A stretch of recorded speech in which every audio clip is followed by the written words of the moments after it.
அந்த சக்தியை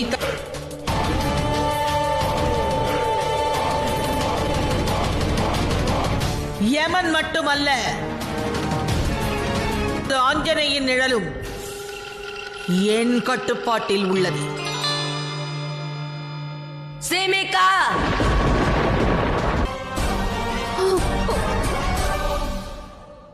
இந்த சூரியன் ஆகாயத்தில் ஒளிரும் வரை இந்த சிமிகாவின் ராஜ்ய இயலாது. பார்த்தாயா சனி, என் தாயினுடைய சக்தியை பார்த்தாயா? இப்பொழுது என்ன செய்ய போகிறாய்?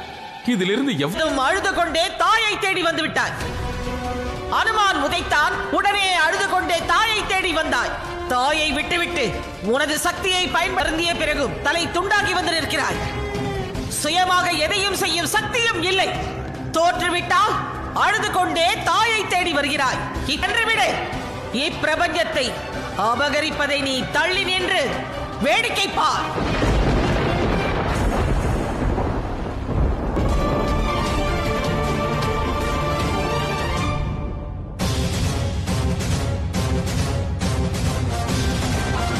ஆகையால் இதற்கான தீர்வை கண்டுபிடிக்க வேண்டியது தங்களுடைய பொறுப்பே ஆகும்.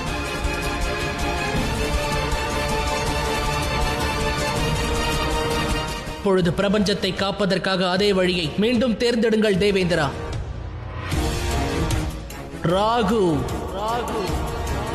தங்களுடைய தாயை தேடி வந்து விட்டாய். அனுமான் உதைத்தான், உடனே அழுது கொண்டே தாயை தேடி வந்தாய். தாயை விட்டுவிட்டு உனது சக்தியை பயன்படுத்த தெரிந்து கொள் கோழையே.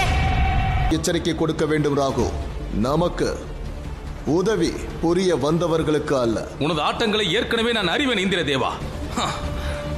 வேண்டும். அதற்கு எனக்கு யார் உதவி புரிந்தாலும் அதை ஏற்றுக்கொள்வேன். அது ராகுவோ அல்லது மகாதேவரோ அல்லது சிமிகாவோ.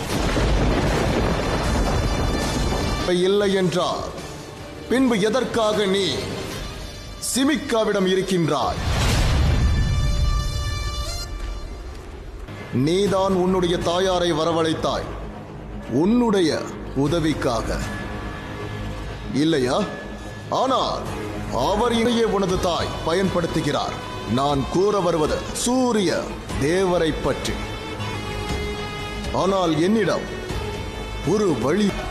அந்த சூரியனின் ஒளியானது உன்னிடம் இருந்தால் அந்த சிமிகா உன்னை அவமானம் செய்வாரா? சிந்தி ராகு, சிந்தித்துப் பார். இப்பொழுது நடப்பது ராகு காலம்.